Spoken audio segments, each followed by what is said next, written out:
Option number 1, the candidate for president is Hoyd, and his running mate is Renarin, and they're running against Marisi for president with Wax as her vice president, which is what, like Combs Ladrian or something like that? Combs Ladrian versus Saphandrius Colin.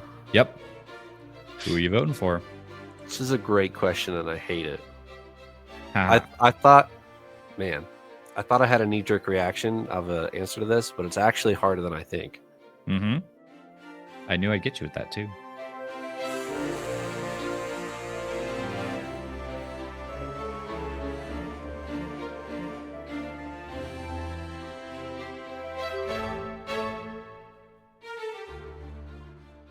Welcome back to Following Note on Stormlight Podcast. We have a special video for today, what I am titling Cosmere Contentious Opinions, a version of a yes or no game. Paul, how are you? Fantastic. This is a new thing. We had to do a little practice run to make sure we could do this. Not to make sure we could do it, but to make sure we understood the premise.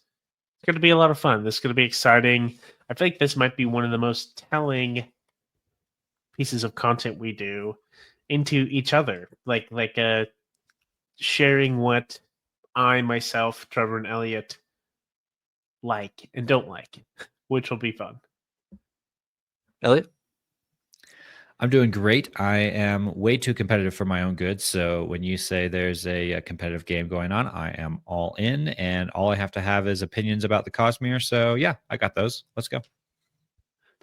You do have to have opinions about the Cosmere to play this.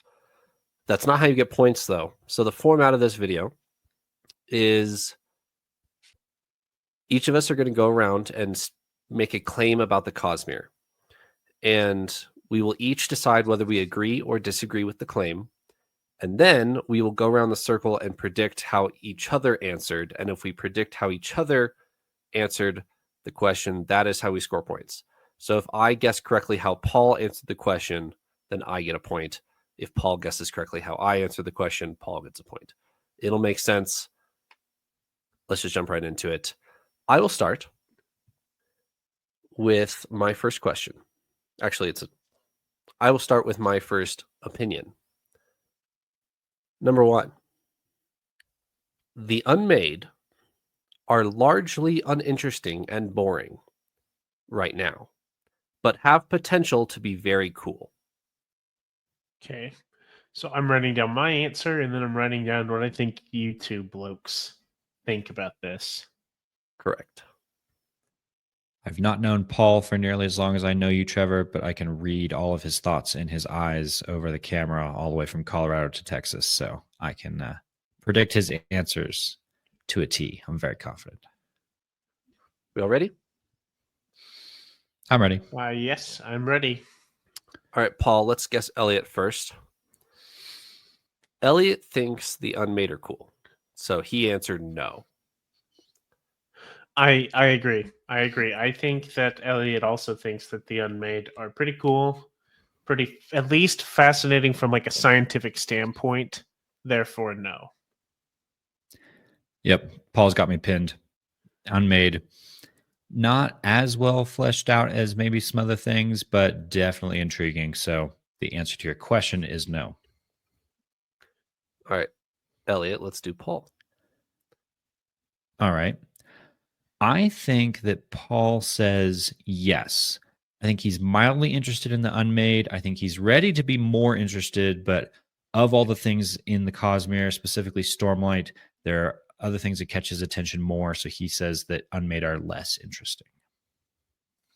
I also said that. Paul sees potential in Unmade, but is largely uninterested right now. I'm a bit surprised. I said no. I certainly wrote down no. I think the Unmade are very interesting.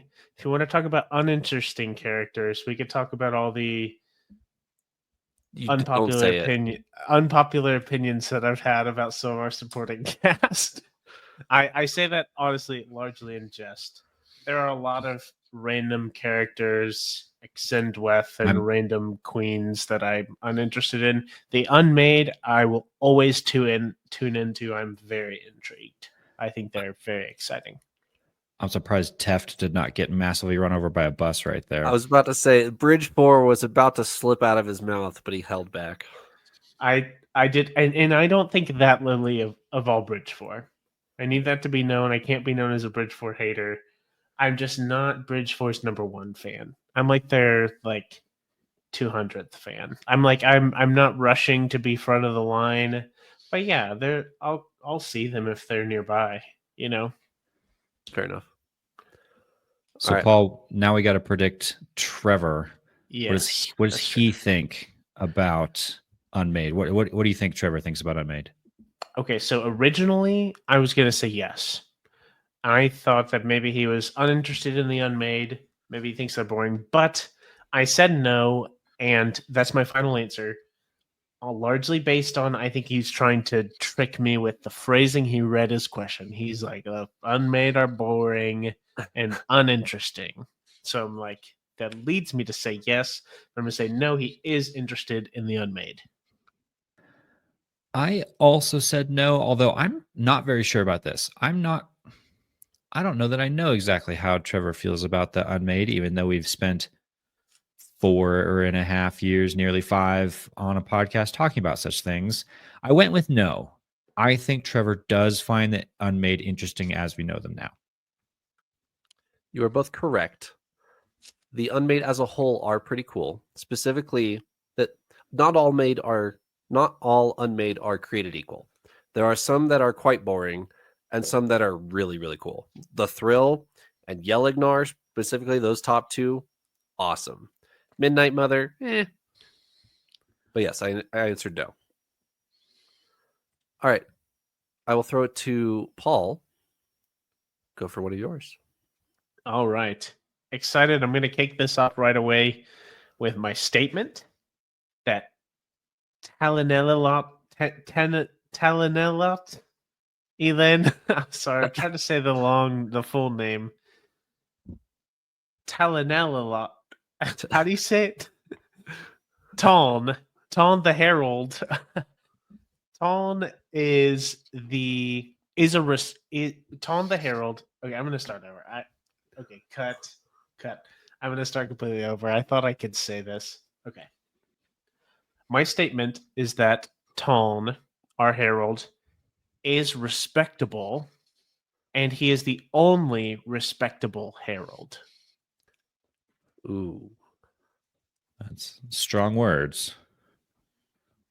You can let me know once you've made picked your side, your yes or no.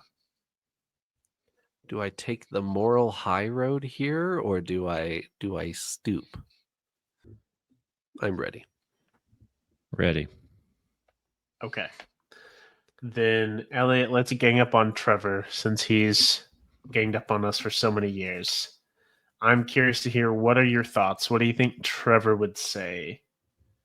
Is Tom respectable and more so the only respectable herald? Tough one. I think Trevor is going to say no, because I think that he will think of the heralds as they were. And even though our modern day heralds may have all fallen, there could still be ones that are respectable. So he's taking a very literal definition of this. And can you prove there are no respectable heralds left besides Tom? No, you can't. So he said no. I think that's good logic, and I think that makes sense. I said yes, and I don't necessarily think I'm right, but I think that he might go with the train of thought of Tom sticking to the suffering on behalf of Alethkar as respectable. But there's several respectable things about the formation of the heralds, and then maybe in their original state. But I'm just going to go out on a limb and say yes, that he agrees with the statement. It was a tough one. The only does a lot of work in that statement. I wrote yes because, and I went back and forth on this a little bit. I think there is no excuse for abandoning Talon in Braze. There is zero excuse for abandoning your shard blade at Harietiam and leaving him alone to fend for himself. So yes. Okay, Trevor, we're going to pin this back on Elliot. Okay, what do you think Elliot said to this question? I think Shalash's apology at the end of Oathbringer does a lot for Elliot. Elliot values Shalash and Town, and that is where the list ends. So technically, no, Town is not the only one, but it's close. I agree. I also put no. I think that he's going to make a case for other heralds being respectable in some way, shape, or form. So, yeah, long story short, I put no. I struggled with your word respectable, actually. There's different ways to go with that. I wasn't quite sure how to define it, but I tried not to think about it too hard. I did say no. I think there's enough to look at to find respect in other heralds. Are they all depraved, fallen? No, I don't think so. Shalash, yes, in that conversation. I'm not ready to dismiss Yezrian either. I think there's more to learn about him. Yeah. Looks like you both score a point off me on that one. Let's go. All right. Paul said yes. Paul is a huge Talon fanboy. There are no heralds that come close. He said yes. I concur. He said yes. You are both correct in your answer, but I want to check your reasoning, Trevor. I wouldn't consider myself a Talon fanboy, and I'm a big proponent of most of our heralds. This is one that I am taking the road of. We admire Shalash for kind of being an aid to Talon in our story, modern day, but the fact that none of the 9 remaining heralds made a point to stay. Not one stayed back to try and stay with Talon or to try to endure. They all went back on him, and he stayed. So that was the reasoning why. That's a rather tricky, divisive one. So, coming out swinging. All right, Elliot, what do you got for us? Oh, just a score check, by the way. Paul's at 4, I'm at 3, Elliot's at 2. All right. I got a big one for you, boys. Here's a statement, yes or no. I plan to reach 15 rereads of Stormlight Era 1 in my lifetime. 15 rereads of Stormlight Era 1 across the entirety of your lifetime. This is weighted against me, I would just like to say. He did this to get a free point on you, Trevor. He wants a free point against me. I declare it as rigged. I don't know that this is as rigged as you might think. 15 is a lot. Lifetime could be a long time, 15 is a lot. It's a 15 lot. is a lot. That's true. I originally wrote it as 10, and that felt like a gimme, and so I upped it to 15 to make it more thinky. Trevor's already at like 8 or something. Not actually, but I have read The Way of Kings 8 times. I have not read the Stormlight Archive 8 times. Yeah. I'm ready. Same. Yeah. Mm-hmm. So let's do Paul first, I guess. We haven't done Paul first. We'll do Paul first. On my question here, Stormlight Era 1, 15 rereads. I hesitated on this actually because Paul likes his audiobooks, and you can crank through a lot of rereads in an audiobook over the course of your lifetime for sure. But I said no. I think Paul is going to spend enough time rereading other things in the Cosmere or things outside the Cosmere that he will not have enough time in his life to do 15 Stormlight rereads. I also said no. Paul is a solid Cosmere fan. He is not a fanatic, and simply will not have enough time in his life to read the Stormlight Archive 15 times. Not to say he doesn't enjoy his reads. It's just that he doesn't recur that much. You're both correct. I feel like there's no shot I read it 15 times. I think I will reread it, and it might just be two full times. That might be all I have. It's fantastic. I'm sure it will be more than two, actually, but more like three max, not. I'll probably reread it whenever I have children old enough to read it. Right. And that will probably go. be the next and last time that I read through it. It won't be on repeat. There's so much I have on a reading list after Stormlight that I don't think 15 will make it. And now the intriguing one, Trevor. So we know Trevor's a super fan. We know he's already read Way of Kings many times. Do you think he'll get to 15 rereads of Stormlight Era 1 in his lifetime? Paul, what did you say? I said yes.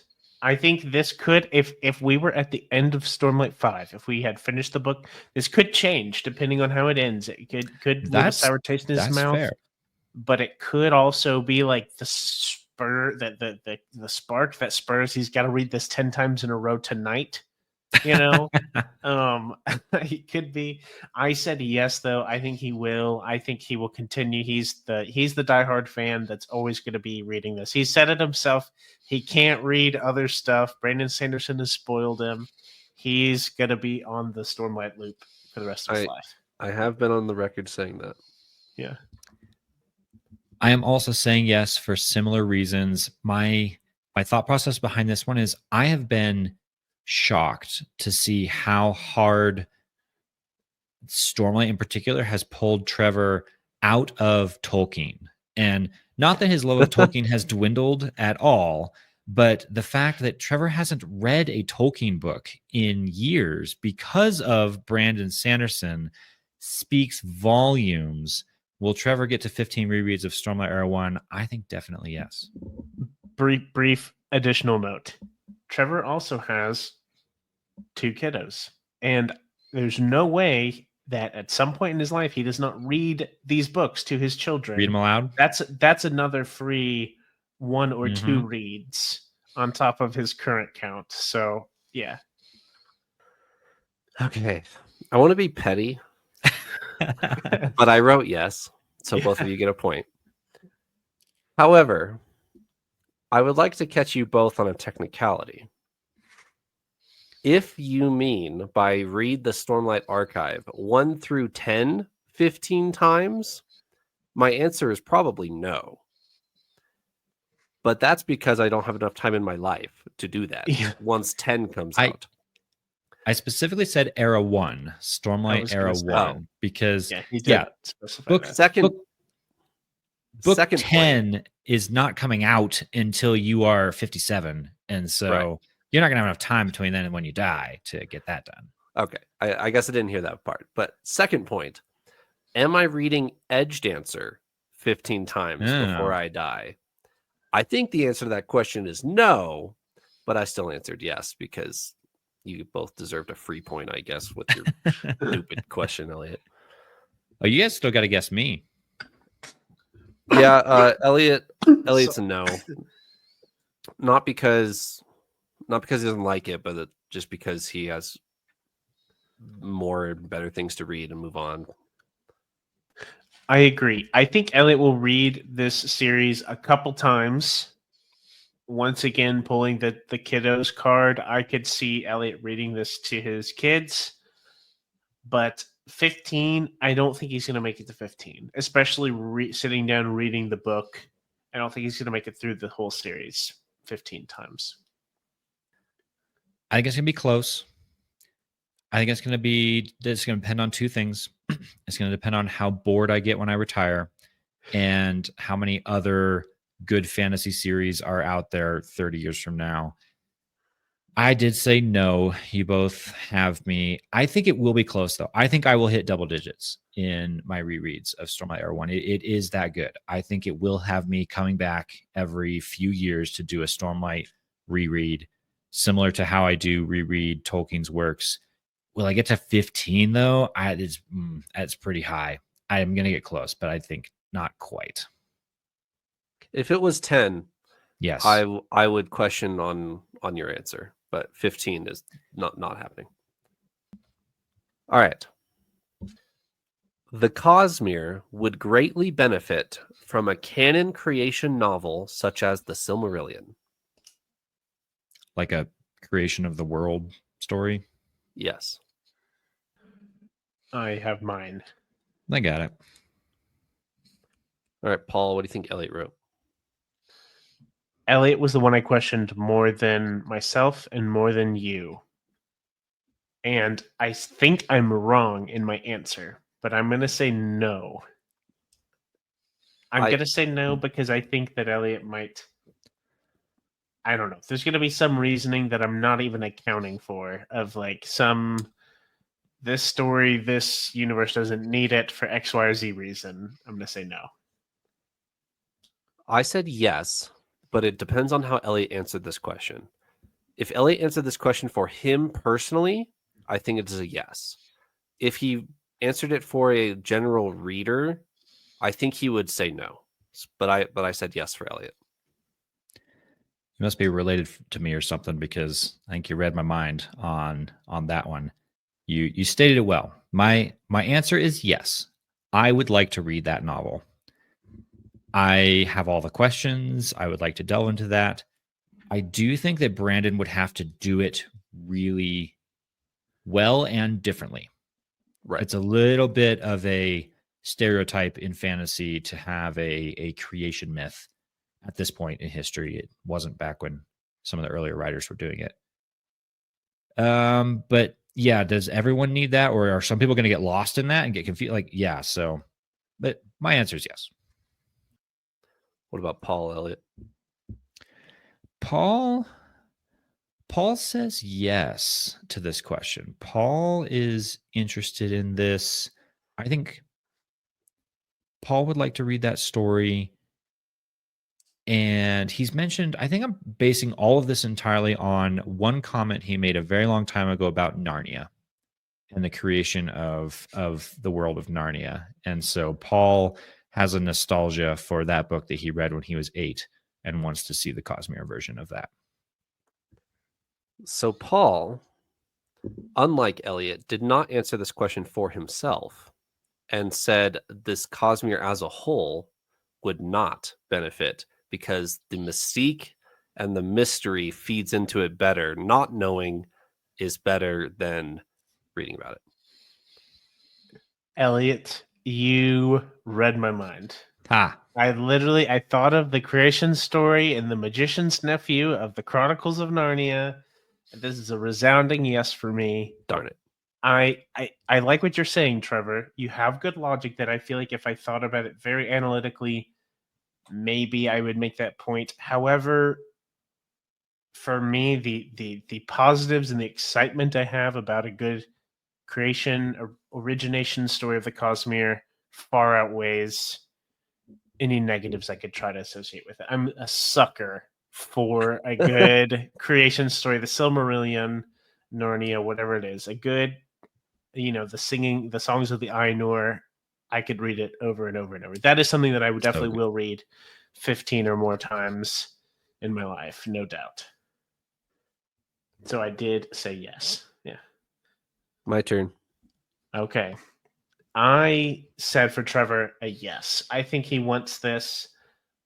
It might be the reasoning he was talking about with us of like, for the Cosmere reader, he might not think it's a wise choice. But I think Trevor wants it. So I'm going to say yes. I went the other way on that same knife edge. I said no, and I think he's thinking about. I think he might have shared some of his thoughts there as he was analyzing us potentially. He enjoys the Cosmere having a bit of a unique mystery and not having all the questions answered. And so for us to always consistently wonder how the Cosmere was created and never know, he sees as a net benefit to the Cosmere. We must be related. You are correct, Elliot, that I would enjoy it personally, but I said no because it is better. I think it lends the Cosmere that you do not know. I do think super fast away, and the Cosmere feels different to any other fantasy realm that I've read, and I do hope that that stays the case throughout the entirety of its existence. And if Brandon did write about the creation of it, he'd have to do it in such a way that keeps the Cosmere feeling different. Yeah, that's for sure. Quick point recap. I have everybody at 6. Is that correct for you guys? That is correct. I was 100% until this round where I missed both. All right. Paul. Okay. Next question or next statement, jumping right in. We're gonna this one's a little bit about magic systems. Okay. The statement I'm saying, or that I'm asking a yes or no answer to, is I prefer to have my magic system rules hinted at rather than explained. I gave examples of hinted at, such as in maybe Yumi, versus explained, like in Mistborn. This is a good question. I'm having trouble with you two. I was gonna say I think this is the one of the questions I wrote that I've had the hardest time deciding for myself. Your choice of words is tripping me up again. Okay, I'd be happy to clarify if we need further clarification. I think I know what you meant. I'm quibbling with the words that you, I think, intentionally chose. Yeah. I can explain some of the reasoning I had when I came up with this question. The examples I gave of Yumi was a lot of the magic system, like the way that the magic works with stacking and attracting spirits and all the things.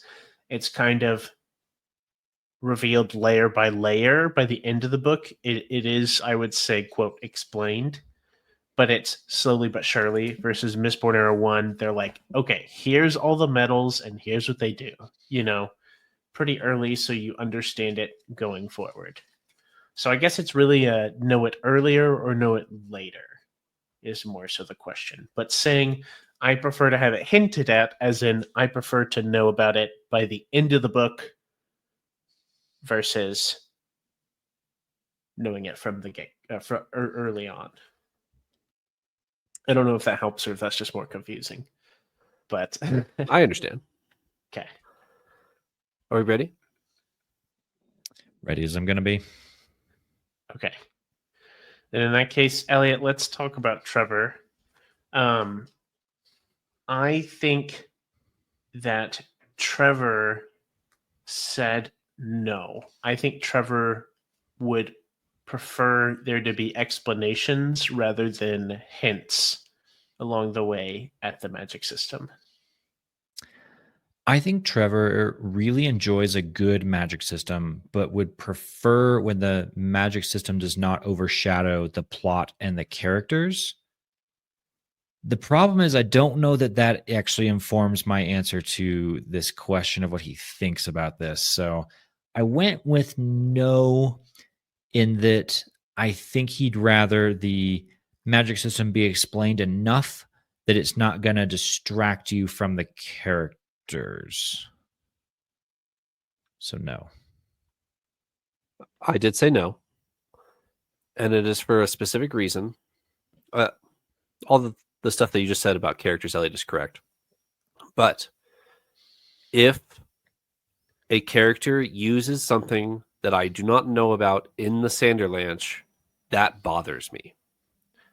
If I knew about it and could figure it out beforehand, I like that better than not knowing beforehand. So if they pull something out of the hat, that bothers me. If it was explained enough to where I could have gotten there, not necessarily that I did, but if I think back to it, oh yeah, that makes sense. That's really cool.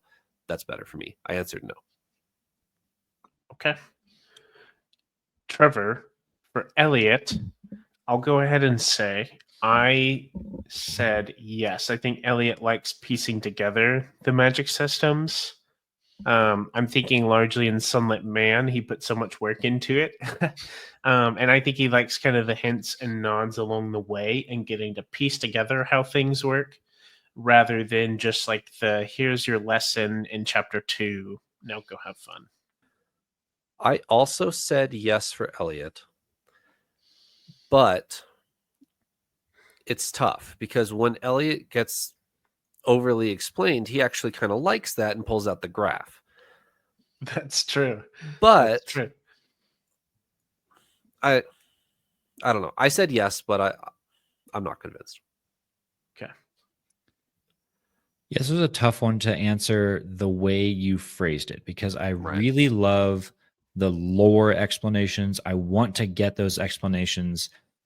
I prefer a Stormlight or even a Mistborn format where we do spend time diving into the systems of magic. Now, your example kind of threw me though, because Yumi, I think, is a great example of figure it out as you go and get little bits and hints as you trickle along. So I like that too. Sunlit Man is another one where it's like, yeah, I like that pacing of information, but I think I want to get a sit down and take me deep into the lore, which I kind of equate to the latter of your examples there. So I said no to this of I prefer you to sit me down and talk me through it because I'm afraid I'm not going to get that level of detail elsewhere. Yeah, that's fair. All right. Paul said yes. I think Paul said no. And I think it's for a similar reason as you. He doesn't want the magic system to overshadow other things. And so if you can explain it, set it up, Mistborn style, get back to the story, use the magic system that you explained, I think he likes that. Not that he doesn't like the other stories, I think he does, but it's a no for Paul. Now I'm getting confused because Paul said yes because of Mistborn. He likes it getting spelled out for him in that. Am I confusing the question now? Yes is the hinted side. The statement is I prefer to have my magic system rules hinted at rather than explained. Oh, okay. Paul said no. Okay, so that's 2 no's. Correct. Final answer. Okay. I did say no. Okay. I did say no. Ultimately, if it's the slider bar and you're 50 points this way or 50 points this way, I'm like 1 point skewed towards the explained side because I prefer to find things pieced together. However, I don't like to go back retroactively or try to consciously think and piece everything together. So it's a bit challenging for me. So ultimately, that's why I went with that. So yeah, we're both right on that one. 877. Elliot's leading, I believe. Yes, he got both of us that time. He nailed us, but we each got one. All right, Elliot. All right. So, not too long ago, as of the time we're recording this, we had an election in the United States where we voted, or hopefully everybody listening here voted. So, voting question for you. If you were voting for president and the ticket, the two parties that you're voting for, the two candidates are, I'm also cheating a little bit on this question. It's not a yes or no. You're picking between the two candidates. It's fine. Yeah. Option number 1. The candidate for president is Hoyd for president. And his running mate is Renarin. Okay. Wow. Hoyd Renarin, or Hoyd Colin, I guess, maybe. And they're running against Marisi for president with Wax as her vice president, which is what, like Combs Ladrian or something like that? Combs Ladrian versus Saphandrius Colin. Yep. Who are you voting for?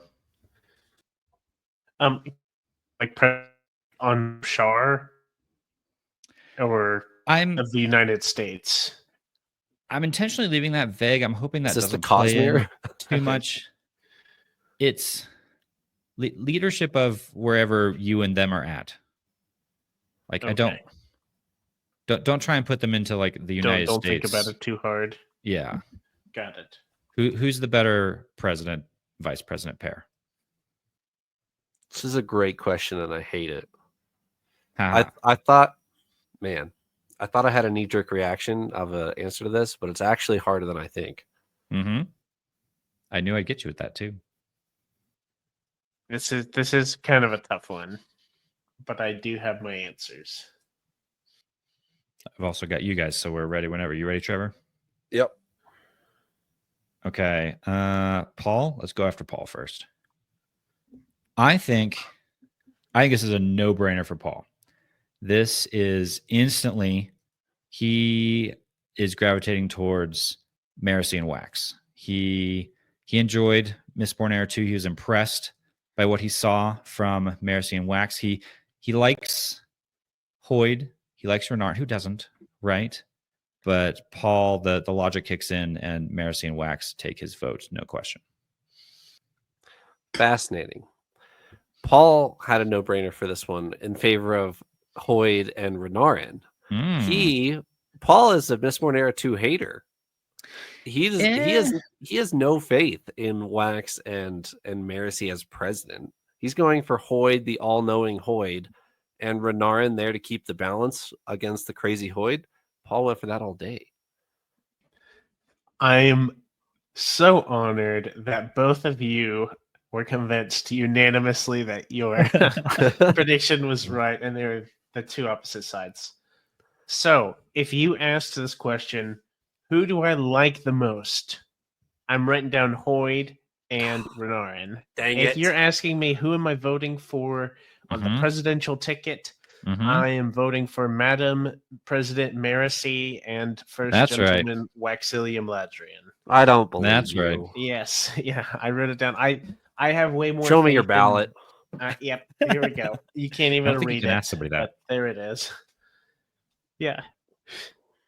I have more faith in them as normal standard leaders.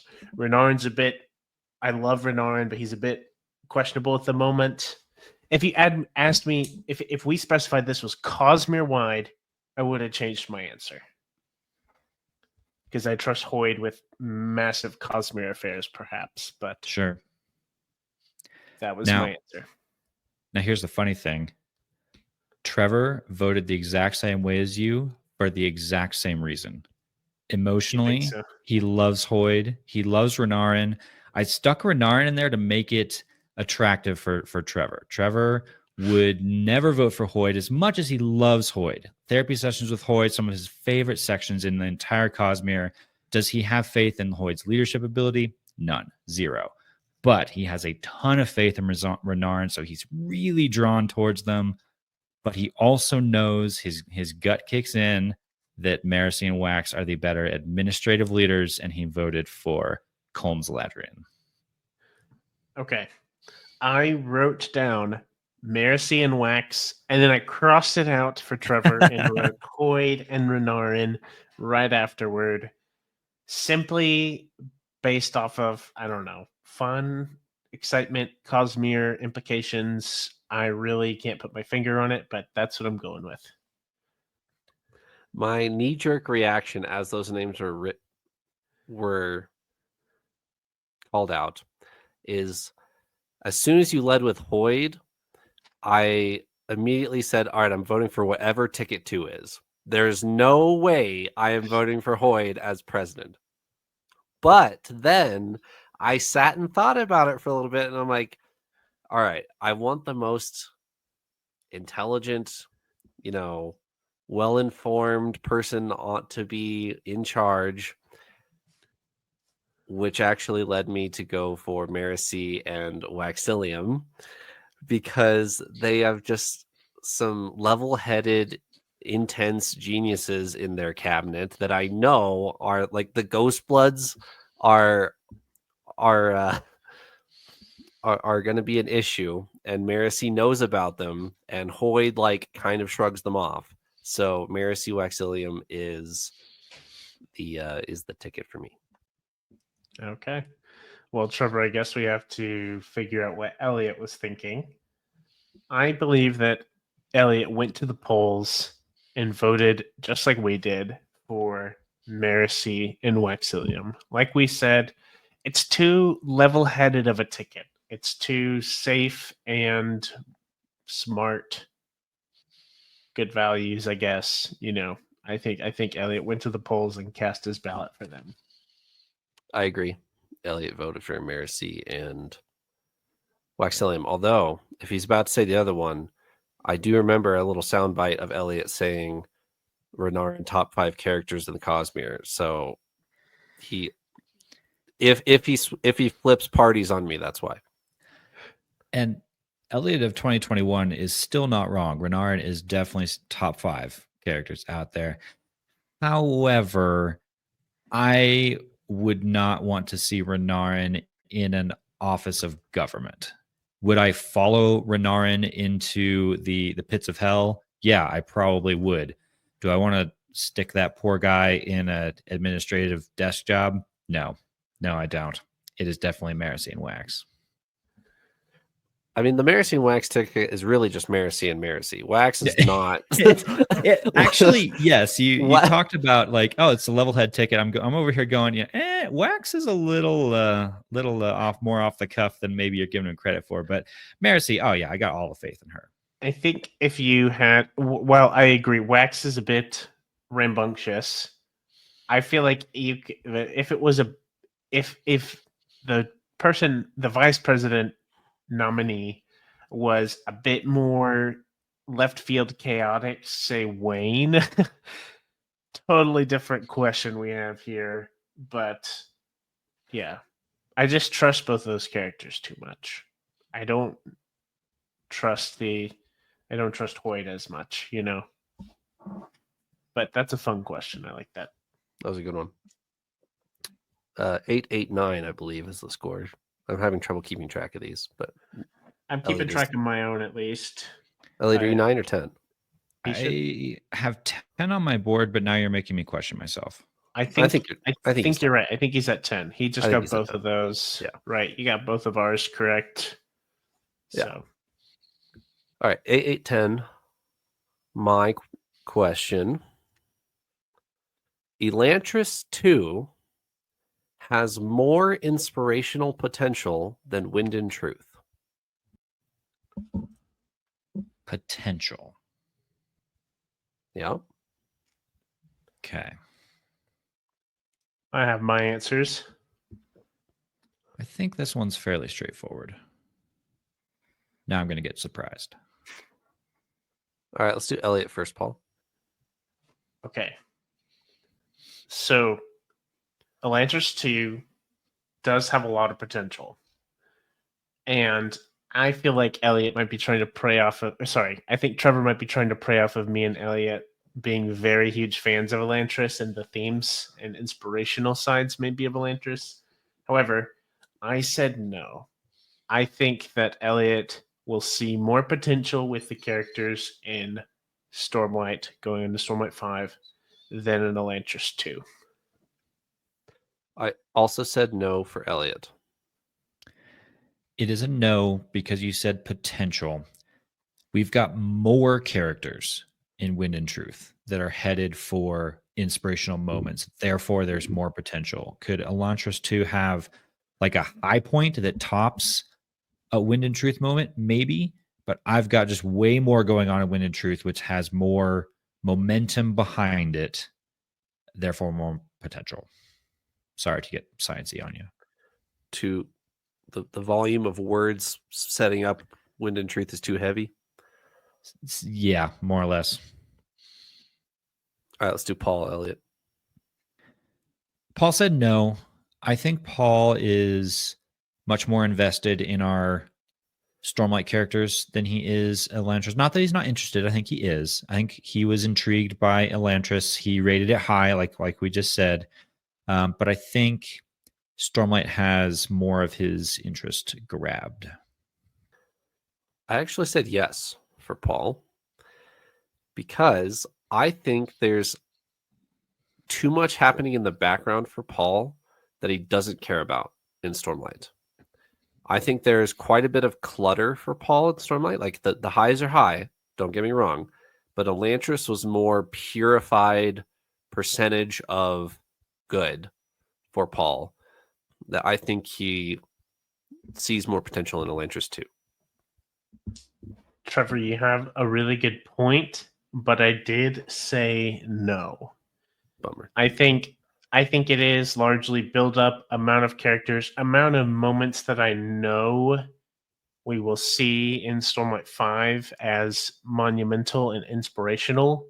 I think is just far more vast and immense than what I am. We don't really have a set premise for Elantris 2, and I think that hinders. I think maybe if I had more context for what that might look like, maybe my answer could change. But as is, I said no. Though for you, Trevor, I originally wrote no, and then I scratched it out and wrote yes. I wrote yes for you just because you've mentioned wanting to see, which I guess you mentioned wanting to see young parents in the Cosmere as a True. really good inspirational example. I think that was mentioned before we did see Wax and Steris as a little bit of young parents. That wasn't too much time spent on that, but some time. So maybe that's different. But that alone made me think maybe you would see more potential in a Raoden, Sereni, young parents inspirational story. Yeah, I'm in the same boat. Trevor's brought this up a couple of times that he's excited about Elantris, the next book. Even though he's rated Elantris 1 a little bit lower, I think he's excited about those characters and where they could go. So Trevor says yes. Shockingly, actually. I did say yes for the reasons that you're saying. And Let's I go. might be lowballing Wind and Truth. Yes. But I think a lot of our huge inspirational moments with the characters I really care about have already happened and are not going to happen in Wind and Truth. So for that reason, and for the reasons that you guys said, I actually think Elantris 2 has more story to tell than Wind and Truth does, actually. Yeah, I think that's fair. And I also think that it's Wind and Truth is so on top of the hype train right now that it is hard to even conceptualize comparing it with an Elantris 2. Right. All right, Paul, All your right. turn. Oh, that's my question. Oh, my. Okay. All right. Okay, here's my question. The best secret project that we will get has already been written by Brandon Sanderson. Is that a fair question? Yeah, that's Ever? fine. A fair statement? The best secret project we will get has already been written. So that would be that Brandon's not going to write one better than he already has. Paul's just trying to get a soundbite on us that he can play back 20 years from now when Brandon writes that gem. Yeah. This one's easy for Paul. I don't know about Elliot. I'm ready. Ready? Okay. Trevor, what you said you don't know about Elliot. I'm putting you on the spot now. What do you think Elliot is going to say to this? Elliot is secretly a huge sci-fi fan and is really looking forward to science and mechanics in future standalone Cosmere novels. And if we got one in the space age, it will be right down his alley. Rockets, engineering, etc. No. The best secret project has not been written yet from Elliot. I also said no for a little bit of different reasons. You make a great point with the sci-fi argument, but obviously Brandon Sanderson is going to write many more books, and I imagine that Elliot will anticipate that one of them will stand above the ones, at least that we currently have? I'm going to surprise you both then and say yes, for a reason you guys aren't thinking about. I think there are far fewer secret projects in the future than you might think. And yes, we have another 30 years of Brandon writing books. I think that man is only going to get busier and busier. And unless another COVID-19 happens, he won't have time to do more secret projects. Is he still going to crank out books at a ridiculous rate? Yes. Yes, he is. But his backlog is massive now of how many Right. books he needs to write. I don't think we see very many more. And so, based off of that, the ones we've got are the best we will see. I had a question on what do you consider a secret project? Like a standalone novel that he didn't tell us about, or like, I don't know. That is fair. I probably could have been more specific. In my head, I thought of course, the four we have are true secret projects, and then what his Seventh of the Dusk is the one I think of as like Secret Project 5. Yeah. And so then anything onward that's not a continuation of the other stories, but a standalone novel drop into the Cosmere. It Yeah. doesn't necessarily have to be labeled secret or be completely secretive, but of that nature. Does that change your answer, Trevor? No. Okay. Then, Elliot, what do you think that Trevor would say to this? I think Trevor said yes. I think Trevor enjoyed the secret projects that we've got enough that he is riding that high and saying, yes, we've seen the best. There's going to come more that he does enjoy, but things like Sunlit Man, I think, are pretty high on his list. I said no. I actually thought pretty definitively for both of you that the answer would be no. I was wrong with Elliot, so I may be wrong again.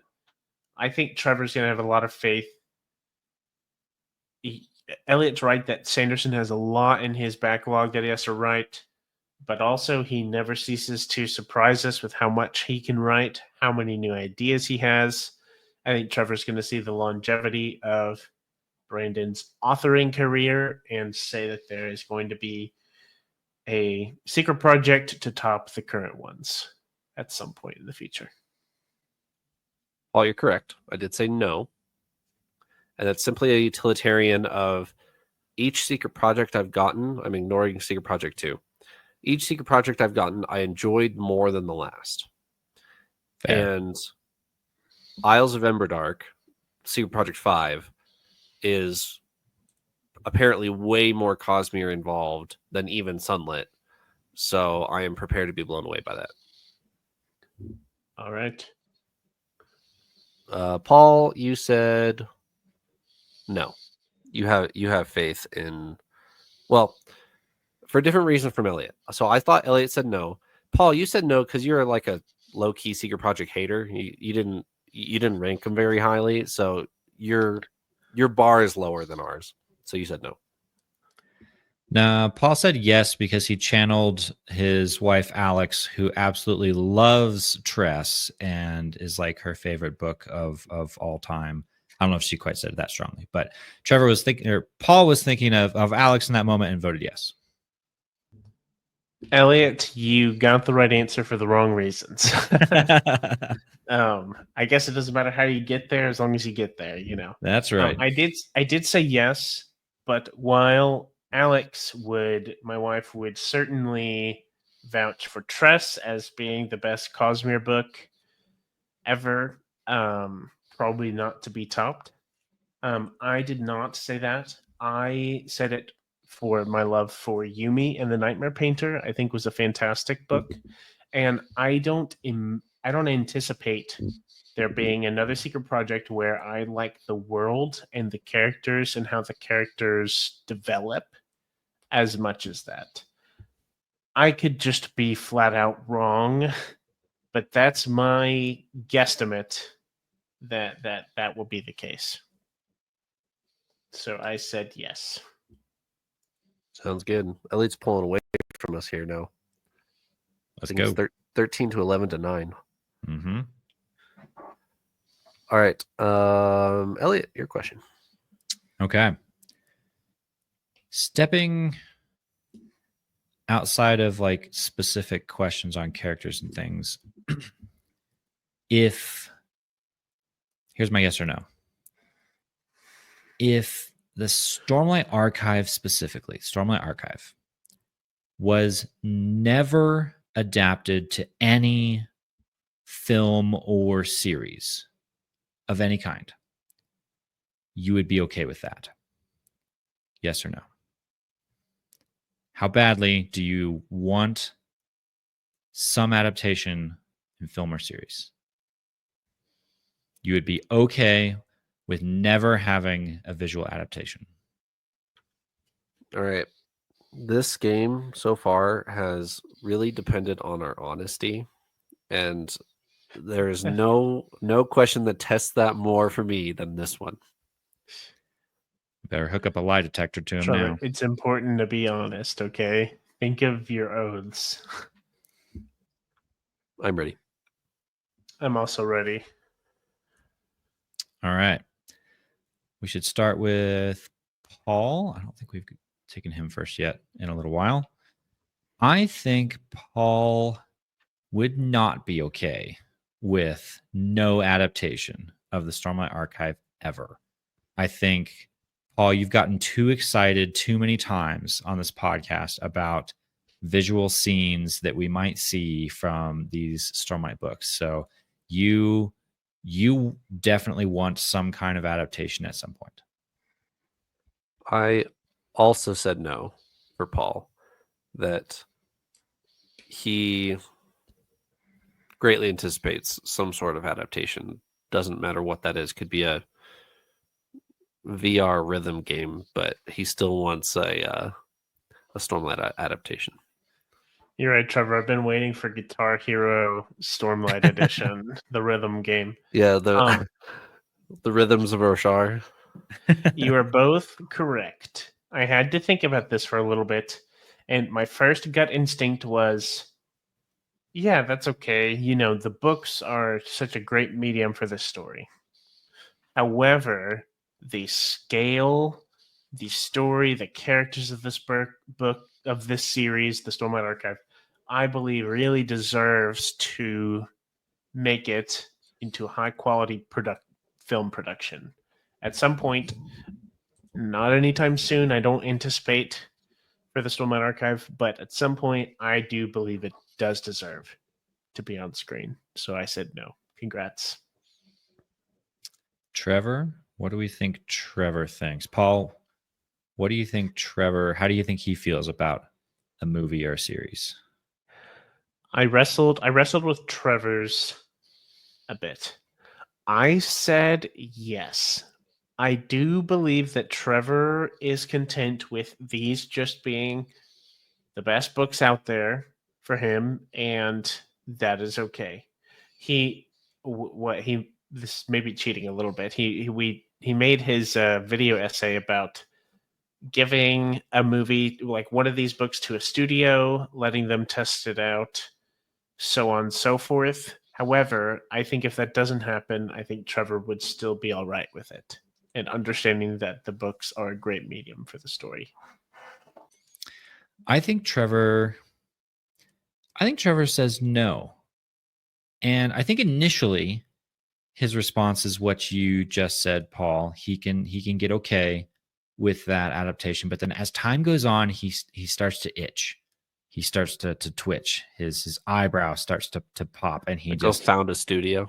Yes, he wants more Stormlight. Brandon has moved on to other things and is writing Mistborn Era 7, and Trevor's like, Stormlight, I have to have it, and just would not be able to handle it if Stormlight did not make it on the screen at some point. Elliot, can you reread the question?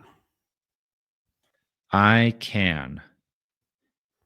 You would be fine if the Stormlight Archive is never adapted into a film or series. You'd be okay with that. Yes.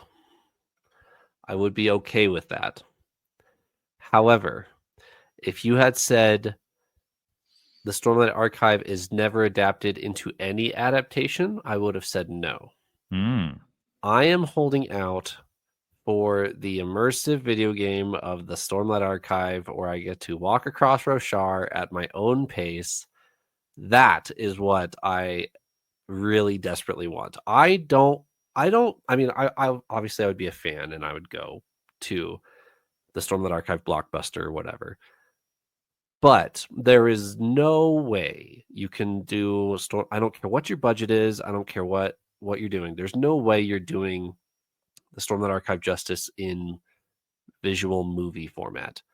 However, there are people just as ambitious as me out there about the Stormlight Archive that are also programmers. So I am definitely holding out for the Stormlight Archive video game. Fair enough. Okay, for Elliot, Trevor, what's your 2 cents? Is he going to be okay or not with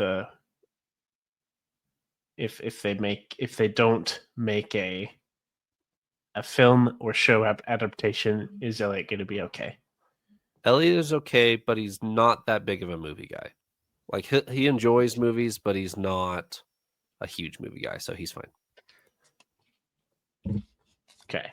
I said no because I feel like Elliot is going to have a sense, almost like I did, of it's too epic and grand of a story that I think he would feel it deserves a visual storyline. There's too many big epic moments. Think of the storms, think of the Stormlight scenes, the fight action sequences. Too much that I think he's going to feel it deserves a moment, a cinema moment. I had to include this question because I wrestle with it hard, like really hard. I go back and forth on this. Paul, I do think exactly what you said there. This does deserve to be adapted. It does deserve to reach a wider audience. These messages are so powerful. But I could get okay with no visual adaptation because I think there is a simple beauty in a story only being able to live in our imaginations. And those imaginations all being slightly different, but all requiring a bit of participation on our end and our own minds having to contribute to this story by coming up with what we think this world views. And a movie does add so much, but also take away a little bit at the same time. Yeah. All right. Let's do one more question from each of us. And I will pick Zeth is far too unstable to take care of Nightblood, and Nightblood should be confiscated from him ASAP. And you were accusing me of fishing for points earlier. If my tally is correct, I am 4 behind, so I'm ready. Okay, I'm also ready. I am ready, and I'm very ready to predict that Trevor says yes, that Zeth is going to be very destructive in this book at some point, and having Nightblood in his possession is extremely dangerous. I also said yes for the exact same reasons. He thinks Zeth is too unstable to wield Nightblood, which I feel like there's an argument that anyone is about too unstable to wield Nightblood. But I think Zeth in particular, I think he's going to say yes. I think if anyone were to sit in the room with Zeth for more than 5 minutes, they would try to sneak Nightblood out the back door immediately. Yes, absolutely. Nightblood should not be in the custody of anyone else in the Cosmere, maybe, than Zeth. All right, Paul said no. Paul is a Zeth believer. He Paul even has a blind eye for Zeth. Like Zeth is clearly unstable, and that Paul's like, Yes. nah, he's my little he's my man. Oh yeah, I'm on the exact same boat. Paul deep down knows that Zeth is too unstable, but he will not admit that for a second, and so his answer is no. Zeth is misunderstood. He's misunderstood. Okay, I'm not covering this up. All right, and he's misunderstood. I said no. I think we will see. You all laugh now. You will see at the end of Wind and Truth that His dead corpse. he has far more fortitude, mental fortitude, than we give him credit for, and he has been used and abused more than any other character. And justice for Zeth. Justice for Zeth. Yeah, y'all. Trevor was fishing for the free point on that one. That's fair. I give it to him. All right. What did Elliot answer though, Paul? Okay. This may also be my blind eye for Zeth as well, but I think that I knew that you were a yes. I think Elliot said no. The confiscated immediately. I think Elliot is willing to give Zeth a little bit of a chance at least. Yeah. That's my prediction. I think he said no. He said yes. We might need like a judge's opinion here because I wrote down yes on my whiteboard, but Paul, you like kind of explained my thought process. I think that Zeth is the right person to be holding Nightblood right now. I would not want Nightblood in the possession of anyone else right now. Zeth is so driven and so single-minded, one track that he actually is the one who can resist all of Nightblood's pressure to murder every single living thing. But I think Zeth is headed for another breakdown. I think Zeth has had an upswing. We're going to carry that upswing into Wind and Truth, and then he is going to come smashing down and wreck a lot of things. And if we haven't gotten Nightbloods out of his possession by then, it's going to go really badly. So I was thinking of that event when I said, yes, we need to get out of his possession, but you included the word immediately in there. Technically, you said no because the question says ASAP. Yeah. So I actually think Paul gets the point. Yeah, I think maybe. I agree. I think I get the point. I think I have to change my answer to no based on how you explained your own question, Paul. All right, Paul, what's your question? Okay, let's see here. I actually have a couple written down, but let me pick just one. Okay. I'm going to go with this one. In Stormlight 5, it will be best for Adolin to become a Knight Radiant. Best for who? Best for the story. Like for the story. I guess in your opinion, for the story, will be best if Adolin Kholin swears an ideal, becomes a Knight Radiant. I'm ready. I am ready. Okay. Elliot, let's talk about Trevor. What do you think? Do you think he believes that it's best for Adolin to become a Knight Radiant in Stormlight 5? Trevor's torn. He likes the fact that Adolin is not a Radiant because it's different. He, however, is too invested in Maya. He likes Maya. He wants Maya to come back, and he knows the best way for that to happen is for Adolin to become a Radiant. So he says yes. Okay. I said no. I think Trevor's going to see value in there being an impactful and important character who is not a Knight Radiant. I did say no. So congrats to Paul. However, I would say no for a lot of characters, not specifically Adolin. I think we have too many Knights Radiant, to be honest. It's soured a little bit since the Way of Kings, since everyone and their cousin Huyo is a Knight Radiant. So there should be fewer in the world. Okay. Trevor, what do you think about Elliot? Elliot said no for the same reasons I just did. It is better for Adolin to be unique. So he said no.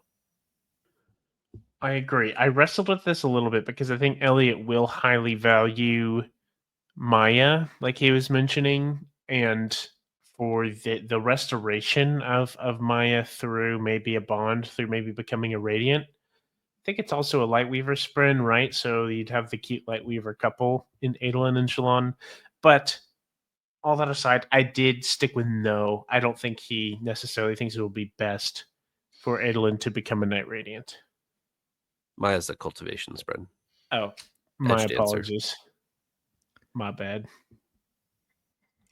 I predict that he will, because I think him coming back to be a Radiant and bonding Maya will be pivotal to the story. Do I think that will be best for the story? No, for the reasons you guys just said. I agree. I do think we need more strong characters who don't have superpowers. Paul said no. Paul said yes, and I have absolutely no reasoning behind it. I just guessed. I love it. I did say no. I kind of was explaining my own reasoning, I think, when I was talking about Trevor a little bit of, I think it's good, even welcome for there to be an impactful character who is not even a Knight Radiant. However, if you're asking what I want to see, yeah, I want to see Maya restored and Adolin bonded to Maya. I think that'd be great. But I said no. All right. One question to go. And our score is me with 14 and Paul and Elliot tied at 16, I believe. So everything's still 16. Are we allowed to even go further than that, or do we have to stop there? Yeah, you guys have to get them both wrong, and I have to get them both right. So we have 3 16s. Yeah, There you go. All right. They're going to say it's rigged and there was a script the whole time. Yeah, True. I know, right? Sorry, Right, my name's Elliot. not Mike Tyson. This is not a script. It's a very Zoomer reference of you, Elliot. Yeah, very Sorry. up on his modern events, current events. Am I asking the question? You are. Final question. No pressure, Okay. by the way. Closing All this right. out, final question.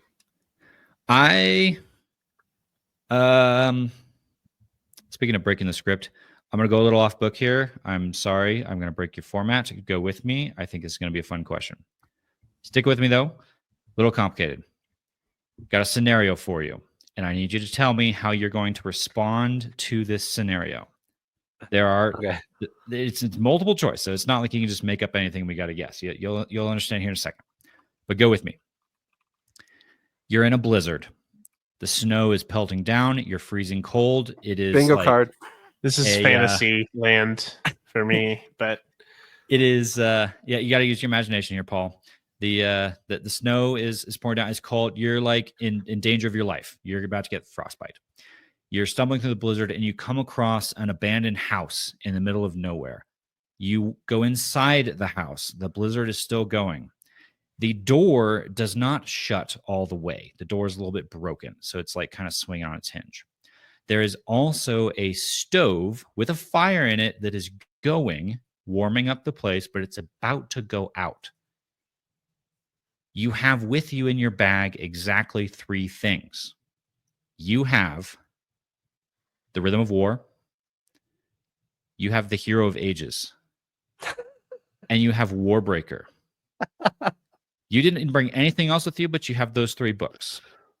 You need to prop shut the door. You need to wedge it shut so that the snow and the wind doesn't blow in. You need to feed the fire so that it doesn't go out and you can stay warm. And you also need to not fall asleep because you'll like succumb to your hypothermia. So you need to read something. What do you do with the 3 books in what order? You need to prop the door shut. You need to feed the fire. You need to read something. And you have The Rhythm of War, The Hero of Ages, and Warbreaker. Choose wisely. This is going to hurt some feelings. Yeah, there's no easy answer here. I'm ready. I'm almost ready. One moment. This one takes a little more writing and thinking This one, for yeah. each person. Got to write some things down and predict what the other people will do. Life and death scenario. This is big, important. I think Elliot will have the least controversial one here, actually. Maybe. Okay, I have my answers now. Also, how do we score points on this? Is this you get a point for each exact right match you have on each person, or Yeah, you guys are the ones tied. If you want to give me a foot in, then I could pass you. it could be a wild card round where it's just any one you match correctly is a point. All right, Elliot, who are we starting with? It's your question. Let's do. I want to hear what you guys think I'm going to do first. Okay. Okay. I took a very practical route. That life or death, I think Elliot is going to burn Rhythm of War simply based off of page count. How much more firepower you could get over time by tearing an extra, I don't know, 500 more pages or something. I think he's going to use the Hero of Ages to prop the door, and you think he's going to cozy up next to the fire and read Warbreaker. Interesting. Elliot is going to read Rhythm of War. He's far more interested in that one than either of the other two. He is going to prop the door open with the Hero of Ages, and he's going to burn Warbreaker. Interesting. Neither one of you guys got it completely correct. I am definitely going to read The Rhythm of War. That one, I don't think I could bring myself to throw that one in the fire. I've been rereading that one, prepping for Wind and Truth, and it's even like it's climbing in my esteem. Rhythm of War is From S tier to S tier. Yes. Warbreaker, though, is too small to keep me alive with a fire. You're right, Paul. Page count is going to matter, but it's Hero of Ages that goes into the fire with slightly more page count than Warbreaker. And so a bit of a challenge to maybe prop the door with Warbreaker, but I would figure out how to do it. Paul, on the other hand, Paul does not hesitate to toss Rhythm of War into the fire for the same reason. He realizes he needs a lot of pages in there and doesn't feel too bad about tossing Rhythm of War into the fire. He does look over, though, at the Hero of Ages and thinks that he needs to hang on to that one, keep it safe, but he doesn't think Warbreaker is going to be big enough to prop the door, so he props the door with Hero of Ages, knowing he can go read it later, and he sits down to read Warbreaker and remind himself how clever he is that he realized that Shalon is Lightsong. Paul burns Rhythm of War because he's a practical lad, and reads the Hero of Ages and props the door open with Warbreaker. Trevor, you are on the money. You're both right that I burn Rhythm of War. I think if you're not burning Rhythm of War, you made the wrong choice objectively. I'm a very practical guy, and it's if you need to make it through the night, you need to, page by page, tear, wad, burn, throw it in the fire to burn. You're going to get way more firepower from the book. It's not. I would choose to read Rhythm of War over any of the other books, but we're talking serious scenario, burning the book, propping with Warbreaker, and reading Hero of Ages. Just for clarification, going into this final set, I'm in the lead with 18 to 17 to 16. Come back. Yeah, this wasn't my best suggestion to say to get a point for each one. Well, you can't score any off of your answer though. So let's see what we can see how we can get unpredictable off of I here. was. Yeah, let's see. So Trevor, what does Trevor do? So I think Trevor looks in his bag and really wants to read Warbreaker. He feels like he understands the other two fairly well, and Warbreaker is actually what looks the most interesting to him in that moment. So he does that. He can't quite bring himself to burn a Stormlight archive book, so he knows that he has to throw. Actually, this is probably a quick decision. He's not a huge fan of Mistborn Era 1, so Hero of Ages goes in the fire, and then he takes the brick of Rhythm of War and props the door with it. Okay. I way too highly value this practicality thing. Like I said, if you're not burning Rhythm of War, you're making the wrong logical decision because you need, if you can only pick, like, if I thought about it, I would have burnt 2 books, said screw the door, maybe propped the door and burnt 2 books. However, I was going to play by the rules. I said burn Rhythm of War because that's the correct answer, not because I think that's what Trevor chose. That I think he propped Hero of Ages and is reading Warbreaker. Paul, you almost clutched it. You almost clutched it. I am a practical person. And so, of course, you grab Rhythm of War, twice as heavy as either other volume, and you're like, I need to survive longer. You burn Rhythm of War. However, both of you overestimated my interest in Warbreaker. I am propping the door with Warbreaker and reading Hero of Ages. Oh, man. I thought I had at least a little bit of your red on that one, and I got none.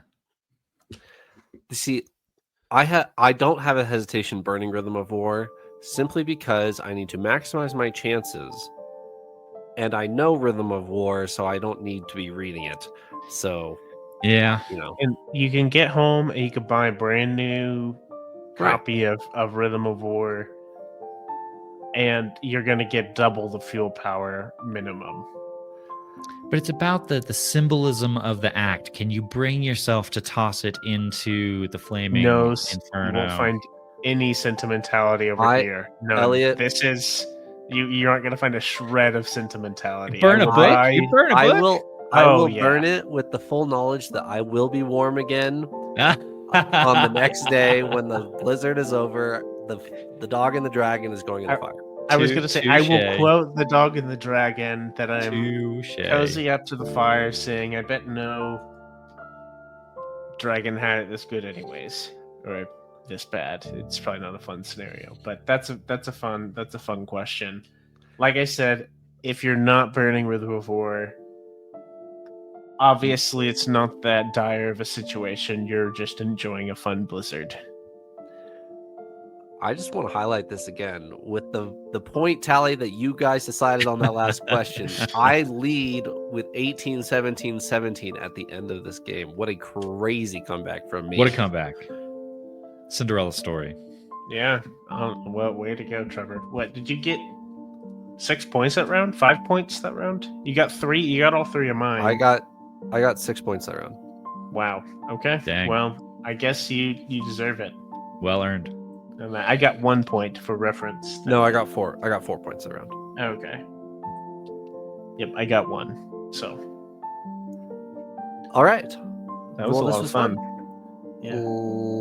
We have our first Wind and Truth episode next week before we go off to Dragonsteel. So I hope you guys enjoyed this little piece of content. Maybe we'll do this again sometime. Thanks for joining me, Paul and Elliot. My pleasure. I hope to do this again. It was fun. Farewell.